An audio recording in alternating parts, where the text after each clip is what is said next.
Atlanta girls, let me see your hands. Wave them at them bitches hating on you with their friends. Girl, you got it.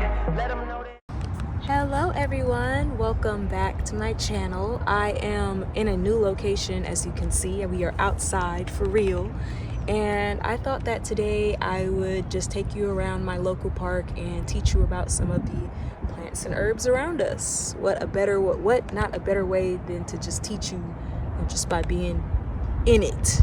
I'm talking about in it. So let's go discover some plants together. I am out here, of course, at the park with the Herbalist Survival Guide, just updating my book, and also here to just educate you guys as much as possible about the plants around us because they are very interesting. All right, so we are gonna make our first stop here.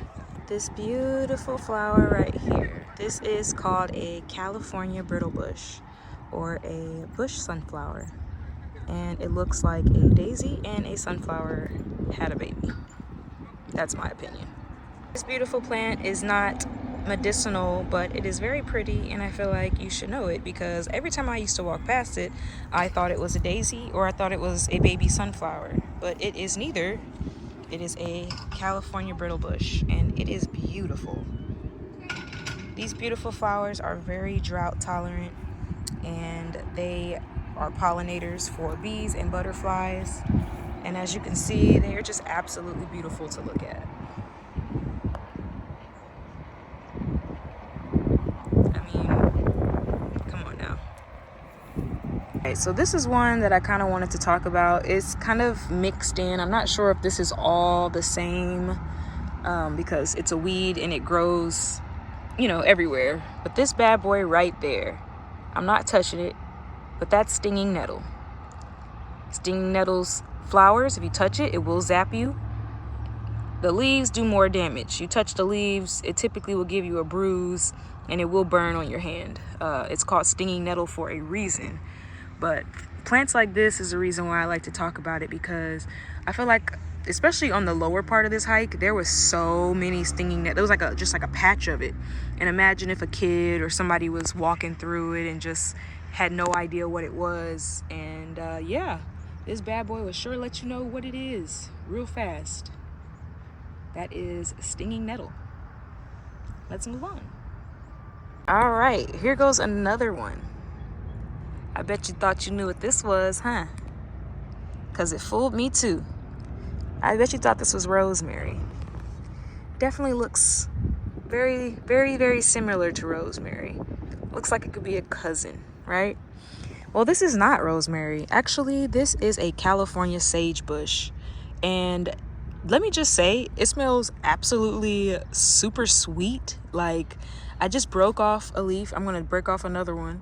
I just broke it off and smelled it. It smells absolutely amazing. This is another drought tolerant plant. Obviously, you have to be hardy to grow out here in California. But this is another one of those plants that is key for our ecosystem. It helps a lot of the wildlife, and it gives us what we need. It's not necessarily medicinal. Again, this is one of those plants that the Native Americans used to like deter insects and use like the wood for fire and stuff like that. But I wouldn't say it has much properties. Maybe you could dry it out and use it to cleanse your area. But usually it's just something to look at. It was just one of those plants that I figured I needed to talk about because it looks like rosemary.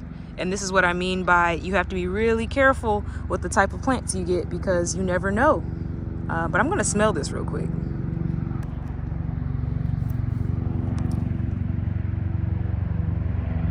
It smells so sweet. It smells like candy. It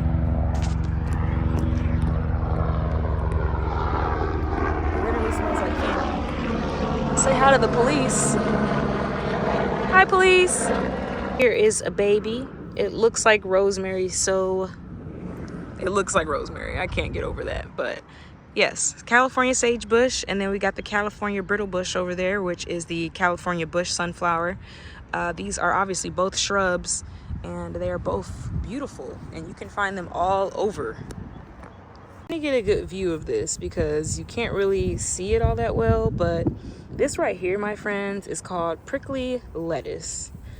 This is wild lettuce. If you were ever out in the wild in a survival situation and you wanted to make a salad and you had no other lettuce to make, this prickly lettuce is, yeah, that's what this is for. It literally is wild lettuce. You can use it in salads. You can use it however you use your greens. You can boil it, similar to cheese wheat. I feel like a lot of people don't know that dandelions, like every part of the dandelion, the flowers, the stems, the roots, every part of the dandelion is edible. And it's actually really good for you. And the prickly lettuce is very similar in the sense it has the milky sap. It produces the yellow flowers that have the white clusters that disperse the seeds, kind of like a dandelion does. But wild lettuce, I couldn't get a really good view because the sun was like on it, but prickly lettuce is one of those things that we just walk past, we pull up, we step on, we do all these things every day, but it's just another reminder that nature provides us all the foods that we need. But also, I was talking about this the other day, it's really crazy how all the best medicines like yarrow, mullein, dandelion, all of these plants are considered weeds, but all of these weeds have the most medicine. And what do they tell us to do with weeds? They tell us to pull them up, they tell us to put weed killer on them, you know, they because they're invasive, obviously. But if more people knew about how to use them and what they're for and know that they are allies, then maybe we wouldn't be putting so much weed killer on them. Maybe we'd be protecting them a little bit more and using them, because again, Mother Nature provides us everything that we need, and we got medicine all around us. All right, here's a better patch. Here's a better view of what I was talking about. Lettuce is known for its leaves that look like this. These are babies, so the definition is there, but yeah. Look at that. A little Monstera blanket, and I got my little setup, and of course I got my Herbalist Survival guide that I'm sitting here and filling out with all the plants that I'm learning myself. And it's just a beautiful day, like a beautiful day to learn about plants and a beautiful day to be outside. You guys, here we are at another beautiful plant. This is called coyote brush. I feel like this video is kind of just turning into like a butterfly and pollinator safe haven / fire resistant. This coyote brush is probably one of those plants that you'll also see all around California because of our fires. They are fire resistant. We have a lot of plants that are fire resistant, and as you can see, the coyote brush, when we've got some of the plants that we were talking about lined up, because these plants are barricades and they help with the erosion of fires and kind of protect us, and they can withstand fires. I think that's so bizarre. I'll never get over the fact that there's plants that are resistant and have adapted to the point that when fires happen, flowers grow. That's just crazy to me. But yes, this is a safe haven for insects, pollinators. Not really medicinal, but it definitely does help our ecosystem and help with the fire control. Nothing beats the green, I'm telling you. Nothing beats this. While we walked to a different place, I just wanted to ask to see if anybody else knew that there was a difference between ladybugs and Asian lady beetles. Asian lady beetles bite, and they are very invasive. And they're the ones that look kind of like this versus ladybugs who look like that. But I just saw an Asian lady beetle and I got excited because I thought it was a ladybug. And then my excitement changed a little bit. They're still pretty, don't get me wrong, but they are not ladybugs. And if they get into your house, they will spread like worse than roaches. So be careful. Look, I found a flower. It looks like a mule's ear. I thought it was a dandelion, but it looks like a mule's ear. This is obviously another pollinator that is found in beautiful sunny grass areas, which we are currently in.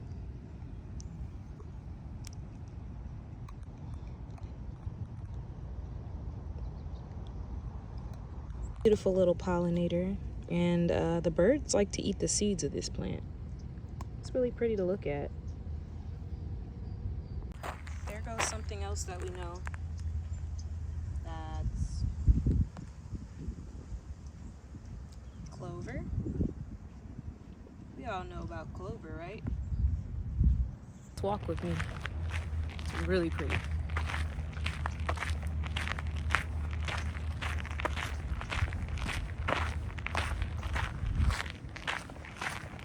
Just found a tree or a bush, and it's got beans on it, and I think it's a tepiary bean. I thought it was kind of like a mesquite. Maybe it is mesquite. I don't know. Those are the only two types of things that I know that grow in pods, besides the obvious. But I was trying to see if I could find the beans on this side. Let's see if I can show you. See that little, ooh. See this little pod? These. Look at that. So it was not a tepiary tree. I can never say that right. I don't know if I am saying that right. So it wasn't a tepiary tree, and it wasn't the other thing I said. It is an acacia.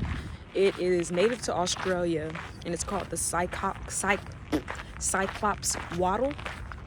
I guess the beans inside of it resemble something of like a cyclops eye, but they are not native to California. They are native to Australia. So somebody must have planted that here at some point, but it's known for those curly bean stalks. Those curly bean pods.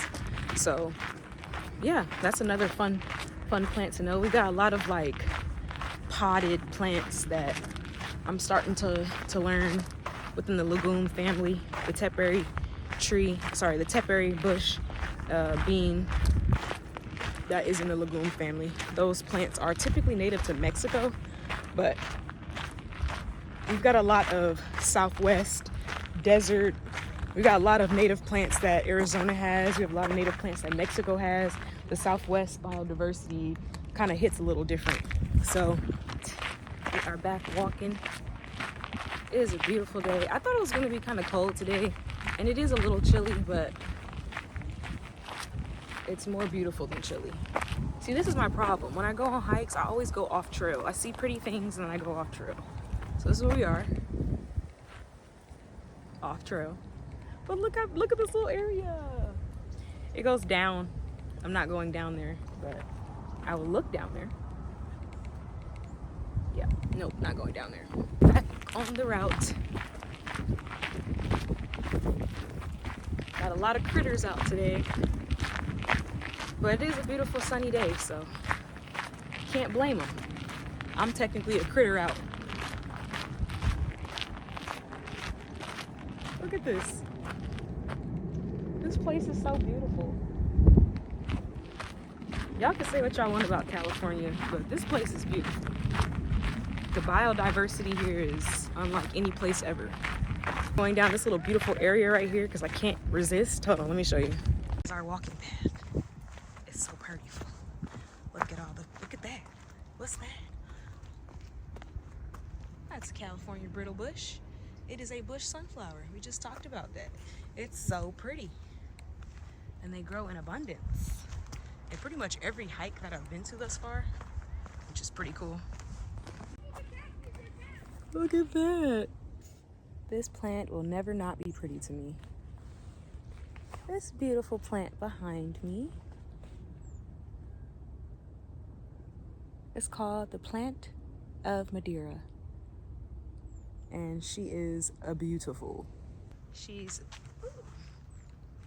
bees are not happy with me doing this, but she is very pretty, but she is poisonous in all capacities. Do not put any part of this plant in your mouth, as it is very toxic, but it is very pretty, and it's native to the Caribbean, and it is very drought tolerant, which makes it tolerable to live here. But as you can see, it is another plant for our beautiful pollinator friends.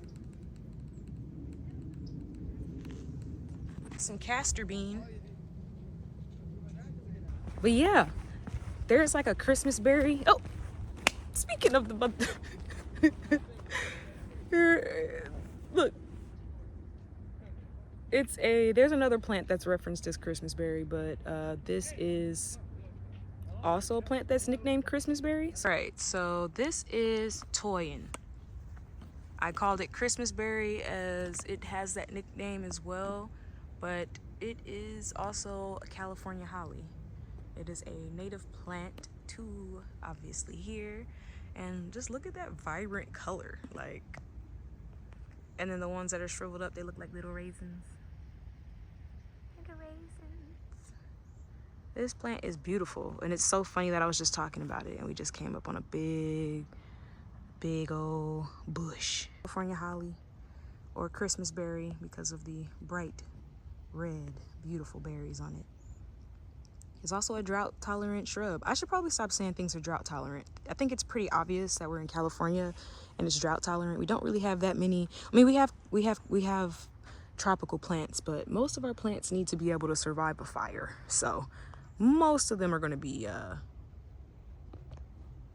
drought tolerant and fire resistant. So if it's not, I'll tell you that, so I don't have to keep saying the same thing.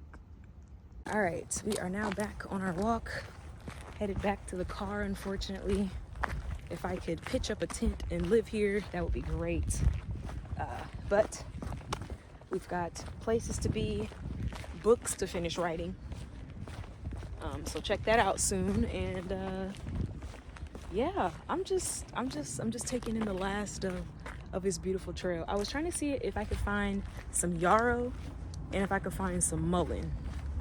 What is this pretty flower?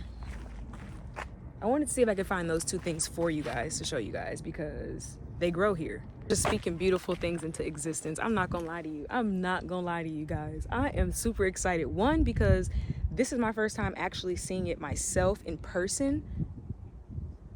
I'm super excited. This right here, her official name is Sambucus mexicana. This is blue elderberry, and I'm about to show you some blue elderberry flowers. This is the beautiful flowers of a blue elderberry. And look at this bush. It's huge, humongous. Absolutely freaking stunning. Look at these flowers. Yeah, she's beautiful. I wonder if she's got anything cooking in there. Just some flowers for now, probably. Wow, this is absolutely amazing. I can't believe I just got to see that. Oh, that looks like it might be producing. Oh, that might be flowers. Wow. Insane. All right, yeah, so this is Mexican elderberry, Sambucus mexicana. She's absolutely beautiful. We got a lot of flowers popping up here and there, but yes, blue elderberry is great for cold relief. I can't believe I just saw this. This is one of those things, again, where I was just talking about those common things that we buy, we walk past every day that we don't know. But yes, this is blue elderberry. Beautiful. Thank you for presenting yourself to us today. Let us keep walking. Looks like sage. It looks like mint, but this looks like sage. I think this might be sage. Beautiful. Again, just sitting here. Bet nobody knew it. All that California holly. Just all over the place, looking super jolly. All right, if I keep identifying stuff, I'm gonna be here all day. So I think it's time for me to close my eyes and walk down this hill. Walking down it like this. Let me stop, I'm too clumsy. I am way too clumsy. But yes, I am gonna go ahead and conclude this, because otherwise I will be here all day constantly talking to you about plants. But I appreciate, oh, ivy. Okay, see? I appreciate you guys so much for watching this video. I hope you learned something. I hope you get outside more, and I hope you get to identifying stuff, because there is so much around us. So many things that we know and enjoy around us, and we have no idea how to identify it or use it. So stop won't stop. Okay, last time. See all of that? You see that? This plant is taller than me. You see all that? Don't walk into that. It will be a very painful trip you take. I promise. That right there, my friends, is the stinging nettle I was talking about. Look at it. Look how tall it grows. Get those leaves. I'm pretty sure this is about 6 feet tall. Look at this compared to me. Look how tall it is compared to me. That's a big plant. That's a big, painful, petty, pretty plant. She's pretty and she's petty as F. That's how I describe stinging nettle. She's pretty, but she's petty. She'll help you, but she's petty. She gonna give you a sting. Her name, she means what she says, okay? That stinging nettle is gonna sting you and it's gonna hurt. Oh, look at that one. Look how big that is. Can you see how amazing that is? The camera does not do it justice. Look at it. Wow. I want to touch it so bad, but I'm not gonna, because that would hurt. And then we come over here and we've got some baby pride of Madeiras. Hey, Mr. Nettle. This guy over here is trying to get me. Got leaning all extra close to the camera like he was just trying. See, petty. I'm telling you, petty. Gosh, this is so beautiful. What the heck? Oh my God, I love my home. It's so pretty. Like,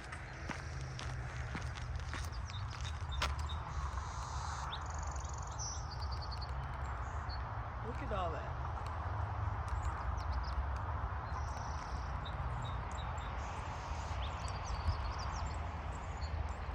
Yeah, thank you so much for watching this video. I'll see you guys super soon. Now it's time for me to hike down, up and down this mountain, I guess. I gotta go up to go down. Okay, let me go ahead and take care of this one. I'll talk to you guys later. Bye.